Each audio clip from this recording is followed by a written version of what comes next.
Uşaqlar, biz cəryanların, yəni cəryanlı naqillərin ardıcıl və paralel birləşməsini keçmişdik və bizdə dərslərimizdə nə verilib? Orada limondan əmələ gələn təcrübəni bizə göstərir. Və orada necə qeyd edirdik ki, limonları ardıcıl birləşdir və biz də birləşdirdik və bu zaman ardıcıl birləşdirdikdə hansı prinsip baş verir və bizdə işıq yanarmı? İndi uşaqlar, burada nəyi nəzərə alırsınız? Burada bizdə mis qəpiklərimiz var, burada da görünür və bizdə sink məftillərimiz var.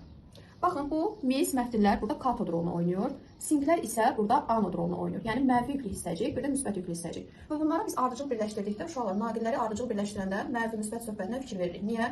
Bir mənfi, bir müsbət ardıcıllığı ilə davam etdirməliyik. Və ən sonunda nəticə etibarıyla biz kiçik led lampaya, yəni dioda birləşdirdikdə və onu da qeyd edelim ki, diodun qısa ayağı bizə mənfi yüklü hissəciyi göstərir, müsbət isə daha doğrusu uzun qolu isə müsbət yüklü hissəciyi göstərir. Və nəticə etibarıyla da işığımız yanır. Və onu da qeyd edeyim ki, biz burada kimyəvi enerji növündən mexaniki enerji növünə keçid elədik.